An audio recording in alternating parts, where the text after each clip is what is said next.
काय झाले जरा जास्त शिक्षण झाल्यामुळे मुलींचं म्हणणं असं येतं की ही काय व्यवसाय बरोबर नाही, शेती केली म्हणजे लोक असे बघण्याचा दृष्टिकोन बदलतो, असं काय तुम्हाला जाणवलंय? कसं आहे माहिती एक सांगतो मला.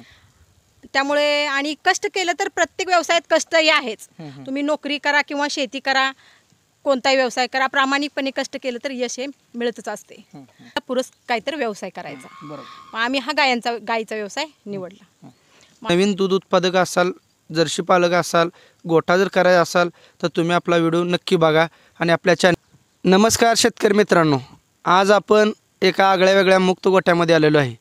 तर मित्रांनो, आपण वेगवेगळ्या गोठ्यावरती जाऊन त्या ठिकाणी मुलाखतीचे कार्यक्रम घेत असतो, तसेच सांगोला बाजारामधील देखील व्हिडिओ टाकत असतो. तर मित्रांनो, आपल्याला जर असे व्हिडिओ बघायचे असतील तर कृषी कट्टा या यूट्यूब चॅनलला सबस्क्राईब करा, जेणेकरून नवनवीन व्हिडिओ आपल्यापर्यंत पोहोचतील. नमस्कार. नमस्कार. आपला परिचय? दत्तात्रय अंबादास माने देशमुख, राहणारा आंधळगाव, तालुका मंगळवेढा, जिल्हा सोलापूर. आपला परिचय मॅडम? शुभांगी दत्तात्रय माने देशमुख. बरं, आता मी इथं बघितलं आल्यावर की बाबा मुक्त गोठा होता, अगदी प्रॉपर नियोजन करून तुम्ही केलेलं आहे. तर तुम्ही ह्या दुग्ध व्यवसाय कधीपासून सुरुवात केली? आम्ही ही दुग्ध व्यवसाय 2000 सालीपासून एक गाय घेऊन सुरुवात केली. बरं, आपलं लग्न कधी झालं? लग्न 2000 साली झाले आमचं. आता लग्न 2000 साली झाल्यानंतर तुम्ही लग्न झाल्यानंतर किती दिवसांनी सुरुवात केली या व्यवसायाला? त्या वेळेला आमच्याकडे काहीच नव्हतं. आम्ही ट्रॅक्टर ड्रायव्हर होतो, कामाला जात होतो. कामाला जात असताना त्यात काय राहायचं झाल्यावर एक 3000ला गाय आणली. मग 3000 गायपासून सुरुवात करत करत करत आतापर्यंत प्रवास करत आला. बरं, आपलं माहेर कुठलं? आंधळगाव. हे आहेच गाव. बरं, मग आता तुमच्या माहेरी होते का गाई? नाही. बरं, आता माहेरी गाई नसताना तुम्हाला ही म्हणजे हित गाय सांभाळायची अशी आवड कशी काय निर्माण झाली? आवड म्हणजे आता माझ्या आत्याचाच मुलगा आहे हा, आणि वडिलांनी लग्न केलं. मग इथे शेती, यांच्याकडे शेती होती, शेती थोडीशीच होती. मग आम्ही दोघांनी मिळून ठरवलं की शेतीला पुरस काहीतरी व्यवसाय करायचा. मग आम्ही हा गायीचा व्यवसाय निवडला. मग आम्ही त्यावेळेस पैशाची अडचण, काय करणार, मग आम्ही अशी कालवाडसारखी गाय 3000ला त्यावेळेस विकत आणली. आणि त्या पहिल्या गायीने आम्हाला 5 कालवडी दिल्या.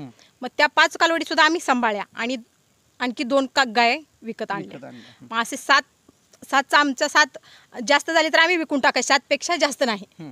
मग आम्ही असं थोडं थोडं हळूहळू करत सुधारणा करत चालू केला व्यवसाय. मग त्यावेळेस शेण काढायला लागायचं, परत हाताने धारा, म्हणजे त्यावेळेस काय आमच्याकडे मशीन नव्हती, मुक्त गोटा पण नाही.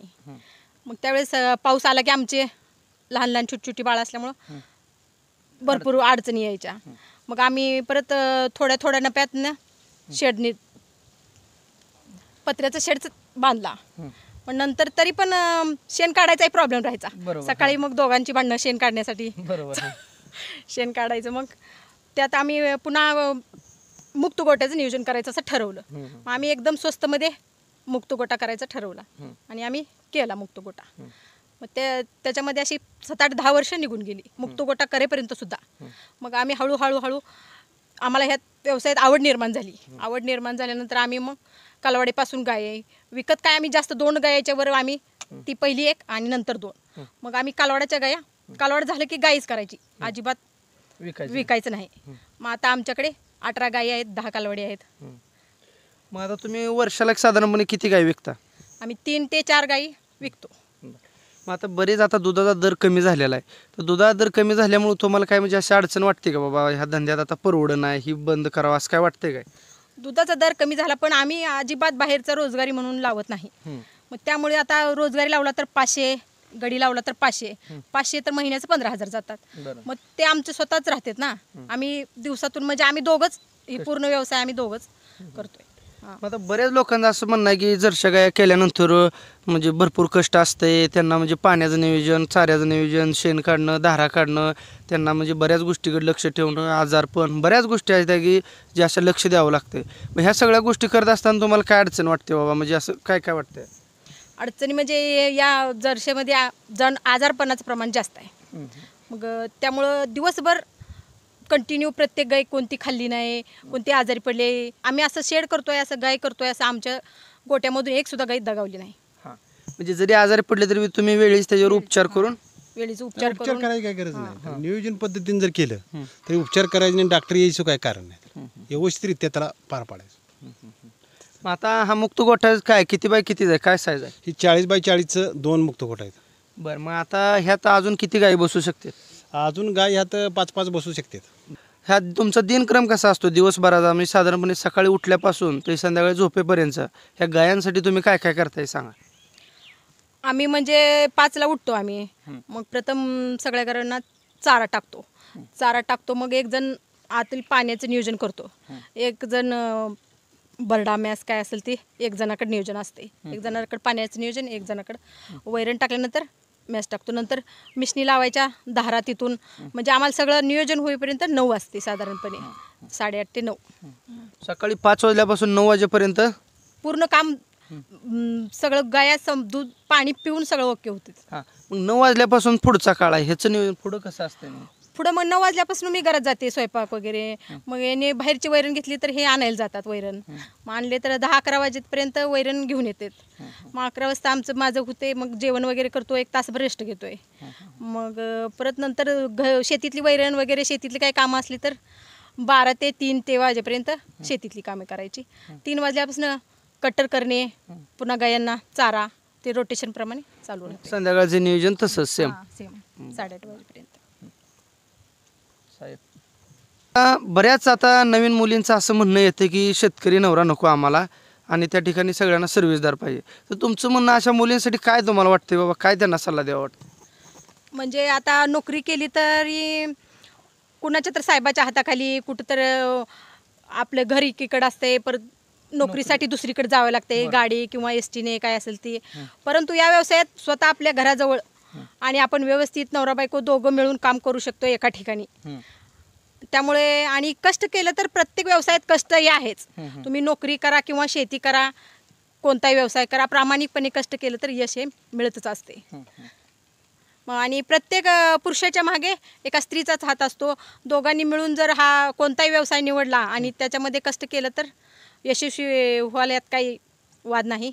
आणि ह्या व्यवसायात सुद्धा खूप नफा आहे, केलं तर खूप काही आहे. काय झाले, जरा जास्त शिक्षण झाल्यामुळे मुलींचं म्हणणं असं येतं की ही काय व्यवसाय बरोबर नाही, शेती केली म्हणजे लोक असे बघण्याचा दृष्टिकोन बदलतो. असं काय तुम्हाला जाणवलंय? कसं आहे माहिती, एक सांगतो मला.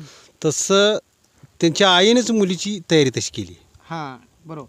त्यांच्या आईने मुलीची तयारी केली आहे. ही शेणा नवरा करायचा नाही, शेतकरी नवरा करायचा नाही. ही जी भूमिका आहे ही आईने थोडी बदलावी. हे माझं वैयक्तिक मत आहे. का बदलावी?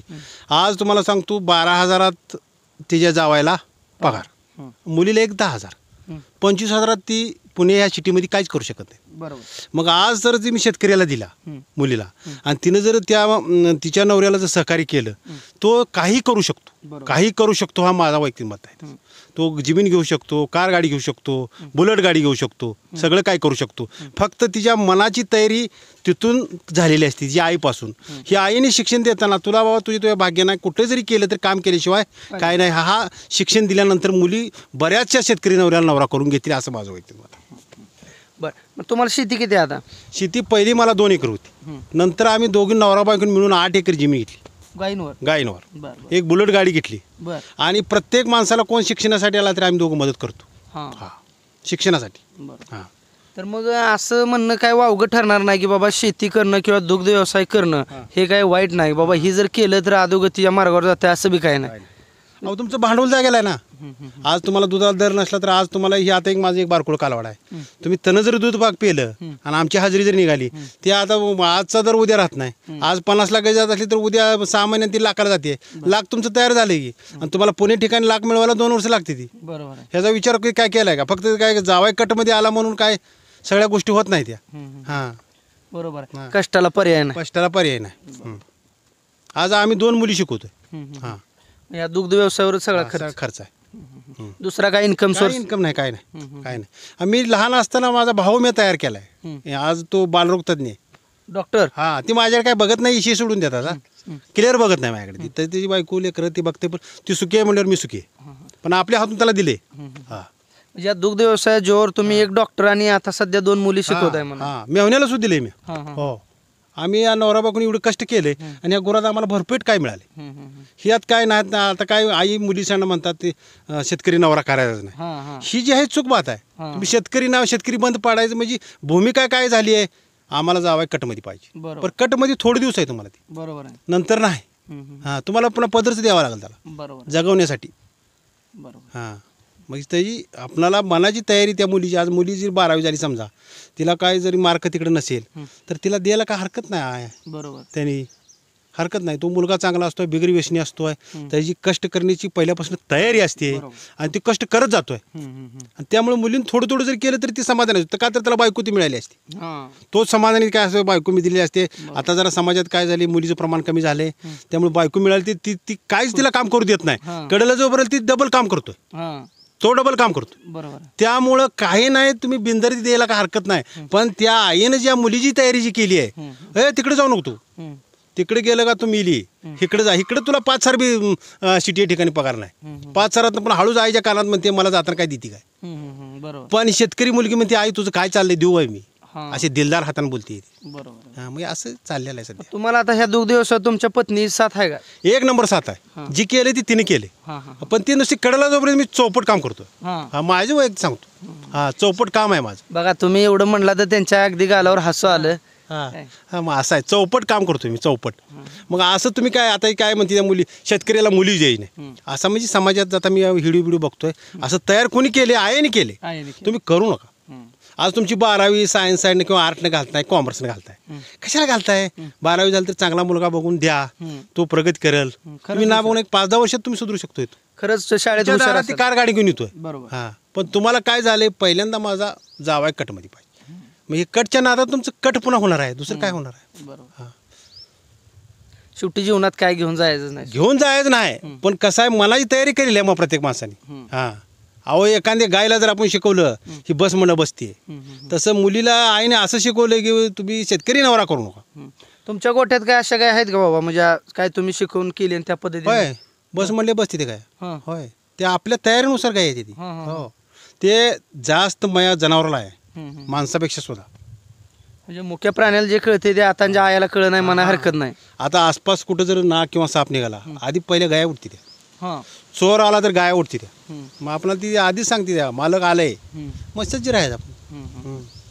म्हणजे साक्षात गाय म्हणजे थोडक्यात तुम्हाला लक्ष्मी आहे. त्याप्रमाणे आमच्या मुली बी तशा येऊन आहेत. आज मुली एक 12वीला आहे, संजय गोडावतला 2 मुली घातल्या त्या. ती मुली आम्ही आमची तिच्या मार्कानुसार आम्ही डॉक्टरी बनवायचं, आमची दोघांची इच्छा आहे. आणि ते आमच्या बनणार आहे त्या, आणि बनलेले बी आहेत त्या. आमचा पॉझिटिव्ह विचार आहे, ती होणारच आहे त्या. काय नाही, खर्च आला तरी आमची तयारी आहे भरायची. हां, आम्हाला तेवढं ह्या लक्ष्मीने दिलेलं आहे, त्यांना देऊन टाकायचं कधी. आता तुमचं काय म्हणणं आहे बाबा, नवीन गायी न आणता हा ह्या पाड्याचं संगोपन करून त्या ठिकाणी गया वाढवायचं असं नियोजन? अहो, आपोआप वाढणार आहे, आपोआपच वाढते. रोज 4 वर्षाला 5 कालवड होती. तुम्ही विकून फक्त, दुसरं काहीच करू. मला सांगा की सकाळी तुम्ही त्या ठिकाणी दूध काढताना, सायंकाळी दूध काढताना गायींचं म्हणजे कशा पद्धतीने नियोजन असतं?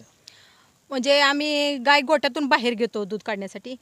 मग नंबराप्रमाणे बोलवेल ती गाय आमची बाहेर येते. म्हणजे असं प्रत्येक गायकडे जाऊन आणायला लागत नाही.